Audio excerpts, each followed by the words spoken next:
juntos novamente com a leitura do livro Liceu da Mediunidade, Carlos Bacelli, Paulino Garcia. Outras elucidações. Enquanto falávamos, o irmão Carmelino e Verônica, que haviam se afastado para atender outros afazeres no liceu, igualmente inteirados dos últimos acontecimentos que vinham agitando a opinião pública mundial, se aproximaram. Os nossos estagiários estão apreensivos, comentou Verônica, aguardando que o instrutor se manifestasse. Especialmente, acrescentou o irmão Carmelita, quem está para regressar às lides do corpo, muitos já estão falando em adiar a sua volta à Terra, temendo por uma conflagração de graves consequências. No entanto, com a serenidade que lhe é peculiar, Dr. Odilon respondeu. É natural que tais notícias provenientes da crosta causem um impacto inicial e provoquem reações de desalentos nos que se veem prestes a reencarnar com tarefa definida. Sem dúvida, uma guerra de caráter geral, que agora assolasse a humanidade, mormente com o poderio de destruição das armas atômicas, seria de consequências imprevisíveis. Um ou outro caso, entre aqueles dos nossos que retornariam à lista com compromisso mediúnico de relevância, teria de ser reavaliado, pois não se justifica expor a quem quer que seja a sacrifício inútil. Conversemos, porém, acalmando os nossos companheiros. Do próximo grupo, às vésperas de nova experiência no mundo, todos, sem exceção, necessitam se submeter às condições kármicas oriundas do momento de transição que atravessa o planeta. Recuar seria contraproducente, mesmo porque, mais que nunca, estaremos precisando de instrumentos que sejam antenas vivas da espiritualidade no combate ao materialismo. Quase tudo se encontra preparado para recebê-los, e adiar seria postergar indefinidamente a oportunidade pela qual muitos anseios há longo tempo. Os casais que concordaram em acolhê-los na condição de filhos ficariam à mercê de outros espíritos. Como assim? Indaguei surpreso. Quando a comunidade dos espíritos encarnados se descontrola, as dimensões etéreas próximas ao orbe se desorganizam, explicou o mentor detalhando. Entidades oportunistas, que digamos querem a reencarnação a qualquer custo, permanecem à espreita. Quando vislumbram a menor chance, principalmente junto a casais de classe social mais privilegiada, não hesitam, aderem a eles em conjunção e se entregam ao sono do renascimento, tendo a ideia fixa do desejo de um novo corpo, quase sempre para usufruir do prazer físico decorrente. Não pensam em nada, analisam apenas, a grosso modo, as probabilidades de uma herança genética sustentável. Mas isso pode ocorrer? Perguntei, não escondendo o espanto. Por que não? Replicou o Dr. Odilon. Você acha, então, Paulino, com a devida vênia, que para cada espermatozoide que fecunda um óvulo não existe espírito candidato a se aninhar no ventre materno? Não fosse pela esterilidade natural de homens e mulheres e pela ação dos anticoncepcionais, a Terra seria pequena para albergar tantas entidades que psiquicamente gravitam ao seu redor.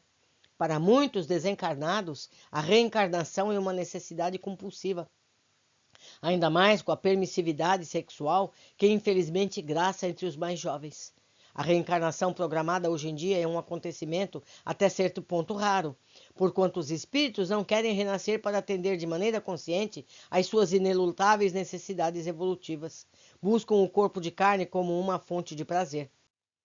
A lei do karma? As consequências de qualquer deslize não são inevitáveis e imediatas? Inevitáveis sim, imediatas não, Paulino. O espírito que aceita voluntariamente a prova, por mais penosa que essa seja, revela até certo grau de amadurecimento. Sofrer com lucidez e resignação, por incrível que pareça, também implica merecimento da parte de quem sofre. Eupídio, sempre respeitoso, a que raramente interrompia os comentários do mentor, não se conteve e indagou. Ante a iminência de uma guerra, previsível mais cedo ou mais tarde, pelo desenrolar dos acontecimentos no cenário internacional, o que acontecerá se um de nós, por exemplo, for vítima de um bombardeio? Não significará um fracasso em nossas tentativas de renascer com o propósito de servir a uma causa nobre? Quem fracassa tentando acertar, adquire o direito de ser o primeiro da fila numa nova tentativa de acerto, elucidou o Dr. Odilon Fernandes. E depois, a frustração possível de ser experimentada por nós, outros, no campo do ideal, é igualmente resultado do nosso próprio descaso em vidas anteriores, quando tivemos todo o ensejo de fazer o que nos competia e voluntariamente o desprezamos. Quantas ocasiões de cooperarmos com a edificação do reino divino sobre a face da terra não foram abortadas por nós? Quantas vezes, tendo tudo ao nosso dispor para o êxito da tarefa empreendida, não deliberamos ausentarmos do compromisso? É natural, pois, que paguemos o tributo da própria indiferença e que choremos para obter o que nos reclamava tão somente suor. A argumentação do benfeitor era uma lógica insofismável. Podemos dar sequência, então, aos nossos planos de uma excursão à crosta na companhia do grupo dos 20? Inquiriu o irmão carmelita. A nossa programação de trabalho obedecerá à pauta em andamento, a não ser que o mais alto recebemos alguma instrução que nos leve a reconsiderá-la. Dr. Bezerra de Menezes, quando nos deu a alegria da sua presença, nos dirigiu a palavra, falando do grupo dos 20, alertou-me a respeito dos fatos que estamos tomando conhecimento. O plano superior está atento e não há o que temer. E, efetuando breve pausa, o mentor concluiu. Conta-se que, certa vez, estando a regar o jardim, Francisco de Assis foi questionado por um frade que, ao vê-lo sempre tão calmo, resolveu testá-lo. Irmão Francisco, perguntou o rapaz impulsivo, se o senhor soubesse que morreria hoje, o que faria?